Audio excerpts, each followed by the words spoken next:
So some decks feel loud, like they need to prove something the moment you open the box. And then there are decks like this one. Soft, quiet, almost like a whisper. Like it's not trying to grab your attention. It's waiting for you to notice it. And when you do, you realize it's been speaking the whole time. Today we're stepping into the Japanese Art Nouveau Tarot, and this one feels less like a tool and more like a piece of art that reads you back.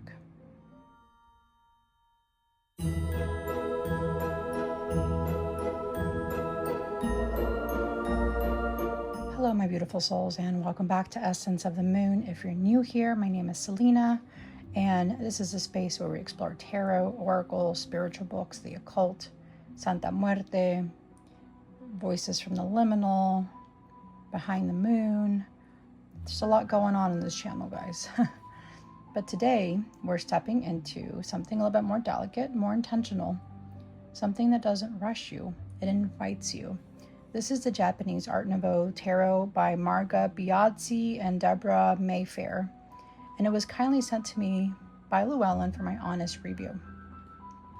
So we're going to talk about everything: the artwork, the energy, how it feels, and most importantly, who this deck is really for. Because some decks are beautiful, but not practical.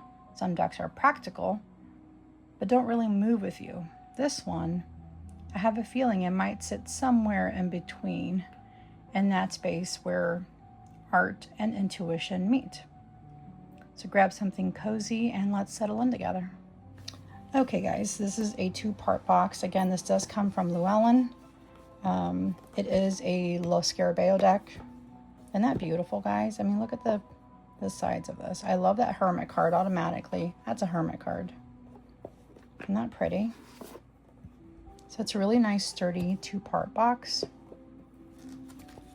Here is the guidebook. And as we all know, Lo Scarabeo has a guidebook with multiple languages. So only the first couple pages, or the first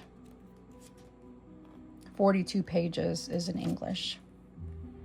So you get your upright message, the keywords for each one. It doesn't give you reversals, but it's giving you the description of each card and what each card is doing. So we have your wands, your coins, your cups, and your swords. So they are in normal suit, RWS suit. And there are a couple spreads up here in the front.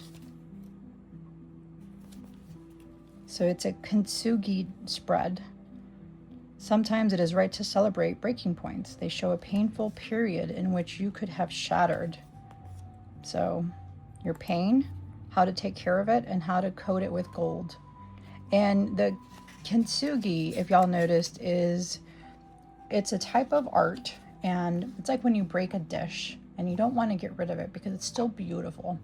There's this gold, almost inlay you can put in there and just kind of paste it back together again, and then it looks even more beautiful because it has that gold. It's shimmering. Yes, it is emphasizing where the crack was at, but it's putting light on it. So I think that's actually very beautiful. I love looking at that Kintsugi art. I think it's just beautiful, guys. Okay, so as we know, this is the Lo Scarabeo cardstock. It's not linen, it's just a smooth cardstock, but it's not overly thick either, and it just sits comfortably in your hands. So I like that. Of course, there's no edging. That is okay. These are the beautiful backs. Yeah. So let's start on the Fool's Journey, everybody. So we have this younger child, younger adult starting on their journey. And they are heading off. The Magician. So pretty. So it is based on the RWS.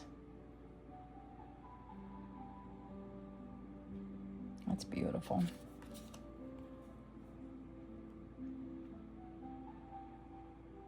Yeah, these are very soft images, flowing in a way. Very gentle. a gentle deck to work with, in my opinion.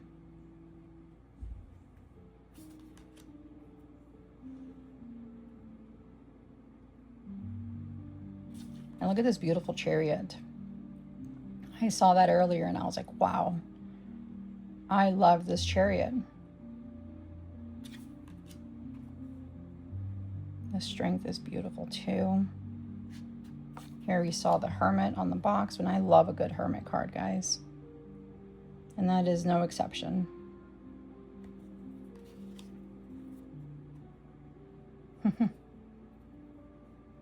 It's really cute.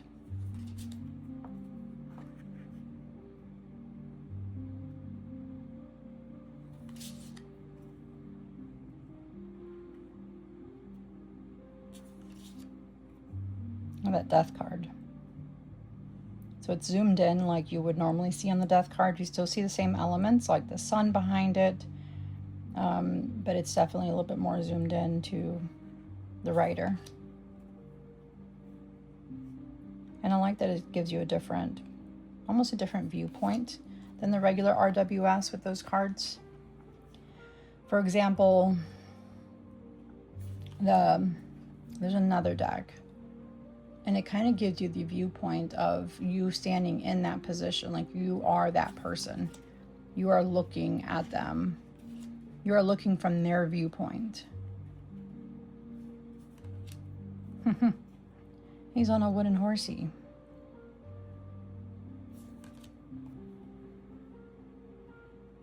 I think it's the Ehrenberg Tarot that does that. It's like zoomed in on different parts. And there's another deck where it looks like you're the one looking over the field. You're in that viewpoint. And I think that's really cool that they changed the viewpoints on the RWS.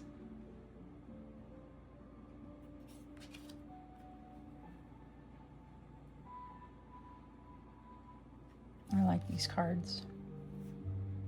And if you notice, these cards are going to change colors per suit. So I like when they do that. Like a recent one that did that was Jane Austen.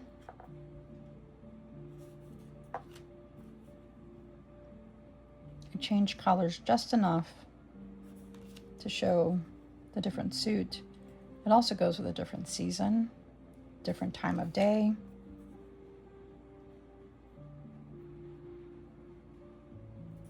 This is the cute Ten of Cups.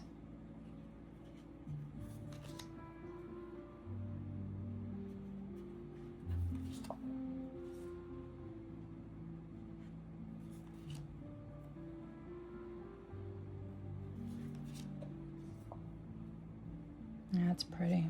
I love how her dress, her kimono is like flowing like water. So here's a different coloring.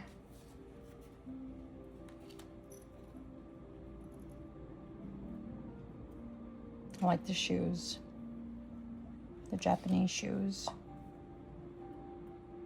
As you can tell, this deck is slippery because of the way it's sliding, but it's matte and it's smooth, so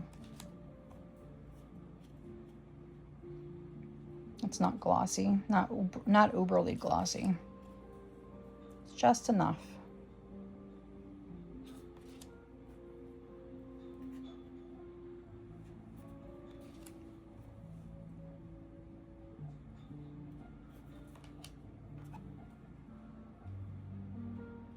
I like that she has, is it a falcon maybe? There's a little snail down there too to kind of show you some of it's going fast, some of it isn't. I always like the Ten of Cups and the Ten of Coins. What are your favorite cards in the suit? I have a lot of them actually, but I do like the Ten of Cups and the Ten of Coins. Your legacy, your family. I think to me that's all very important.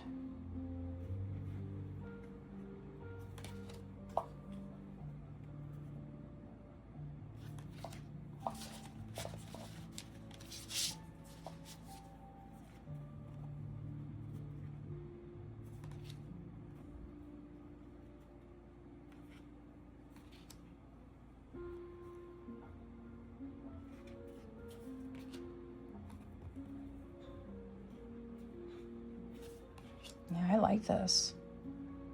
They're so soothing to look at.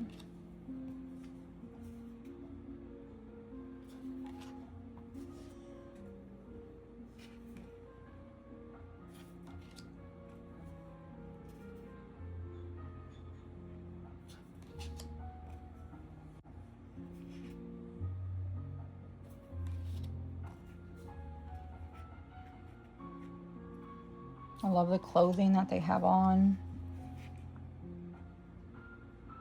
The hats. I know there's specific names for all this. Look at that Queen of Wands, guys. Isn't she beautiful?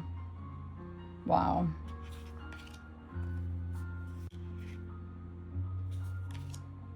Yeah, this is just beautiful. Oh, and look at the Three of Swords, guys. I remember seeing this and I was like, this is gorgeous. I mean, look at that card, guys. Look at how gorgeous that is. Oh, beautiful. And the Four of Swords. Oh my goodness. I've come to appreciate the sword suit a little bit better. It's not always my favorite one to look at, not always my favorite one to work through, but I'm starting to appreciate it. Especially like the Four of Swords, you know. It's not just a little rest you need. You need to rest for a while. You know, the anxiety, the 10 meaning, you know, you're at the end of it. Yeah.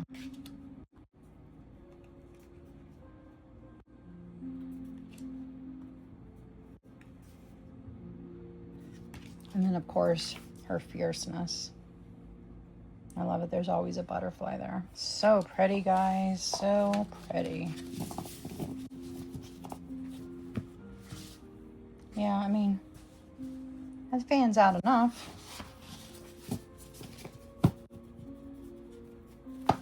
So it's, as you can see, they are really comfortable in my hands. They are stiff because they are new, and just the cardstock itself. So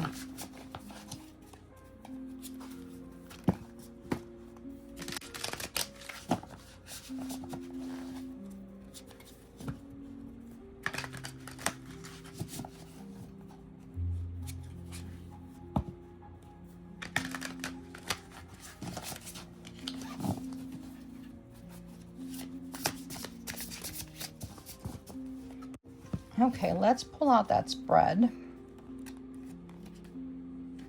Your pain, how to take care of it, and how to coat it with gold. Okay, ancestors, guides, family, Santa Muerte. What is my pain in this?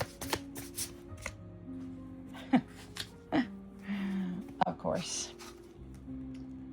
How to take care of it. How do I take care of this Three of Swords family?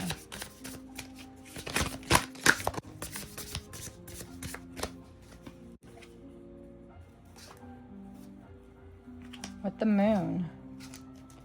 And how do I coat it with gold? How do I coat this with gold? How do I coat the Three of Swords with gold?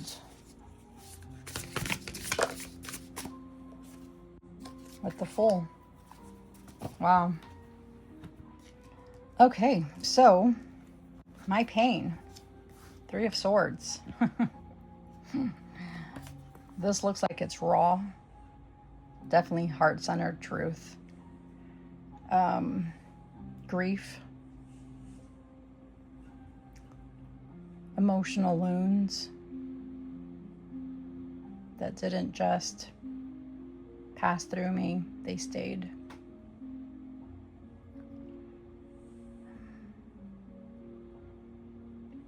Given that this is a day after my dad's anniversary,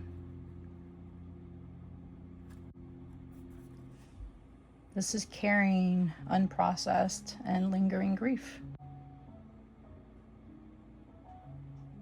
That the pain is real. And it's not something that my spirituality can fix or bypass.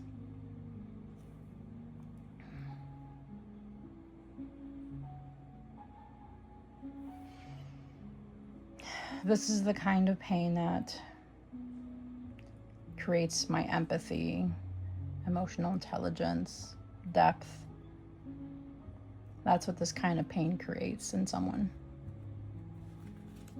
How to take care of it, and that is the moon. And my name is Essence of the Moon. My name is Selena, which means moon, goddess of the moon. So my healing path is intuitive, allowing my emotions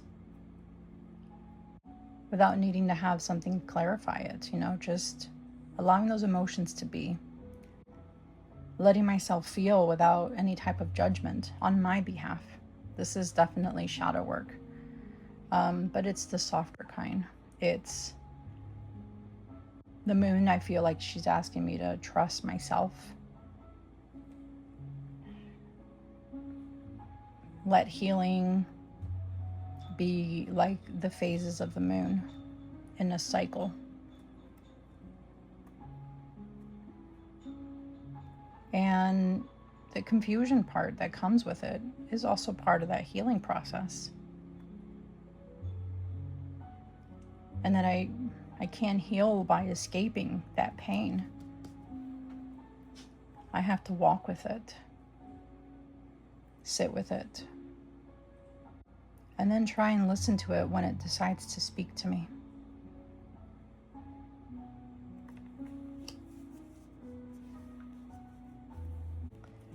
And then how to coat it with gold. And that is the Fool card, guys.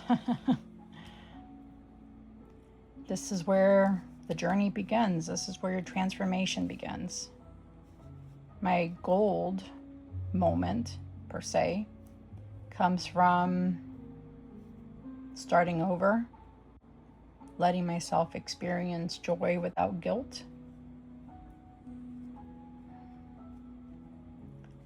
letting myself live for my dad, for myself. You know, he was 42 when he passed away. I'll be 45. And he would have been 75 this year.